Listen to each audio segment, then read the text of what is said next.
My friends, it is here. Zack Snyder's Justice League has been released on HBO Max. After years and years of campaign and demand, the original 4-hour cut of the original Justice League is now here.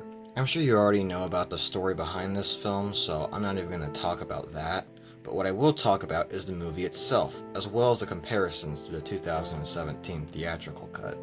Although I wasn't a big fan of Man of Steel, and especially not Batman v Superman, I still believed that whatever Zack Snyder created back in 2016 would be far better than whatever this was, and I have to say, it is. After watching this, I can safely say that it is a massive improvement over the original. No longer do we have Joss Whedon's cringy jokes and horrible colors, it finally feels like how it was originally intended. But most of all, with the added 2 hours, this film feels far better paced, with characters that feel far more fleshed out than before, with the best character easily being Cyborg. I never thought I would say that. And to think that his entire development and arc was cut out from the theatrical cut. Even Steppenwolf has a far greater presence than before and actually feels like a real character. Although the movie may be long, because, believe me, it is, it's still very engaging. I wasn't expecting to watch it in one night when it first released, yet I found myself watching it to the very end. You also have to remember that although this is the version we got now, it was never gonna be the original theatrical cut. Even if it had been released in theaters back in 2017, it definitely wouldn't include every single scene here, and also wouldn't be rated R. Despite the Snyder Cut being a completely different movie, it's still a director's cut, and there's a reason why it's an HBO Max film and not in theaters. Unfortunately, there are still problems that I have with it.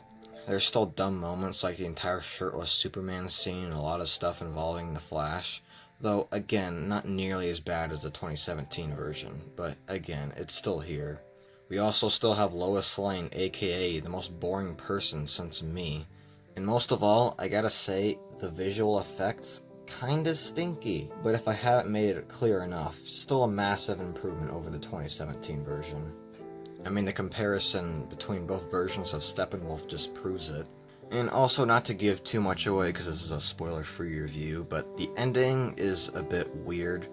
There's a bunch of supposed post-credit scenes that aren't actually post-credit scenes and just take place before the credits, and I don't know what to say about them. They don't really seem to be setting up anything, considering that Zack Snyder seems to be done with the DCEU and comic book movies in general, so I really don't know what this means.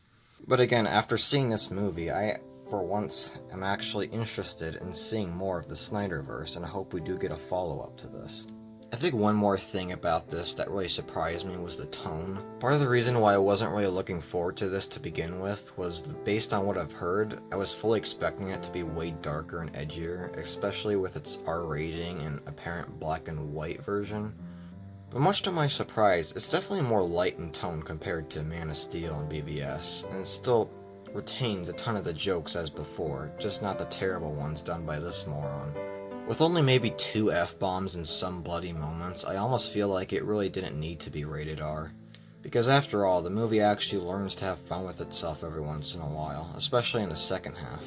It's actually kind of similar to the structure of BVS in that it begins with a very dark tone and then becomes far goofier towards the end, but just done a bit better here. Because Zack Snyder actually has shown that he's learned some lessons in some regards. Batman doesn't kill or use guns, feeling more like his original self, and just in general, all the characters feel a lot more fleshed out. Oh yeah, and the 4:3 aspect ratio, I kinda dug it after a while. It would definitely look better in theaters, but we work with what we got, I guess.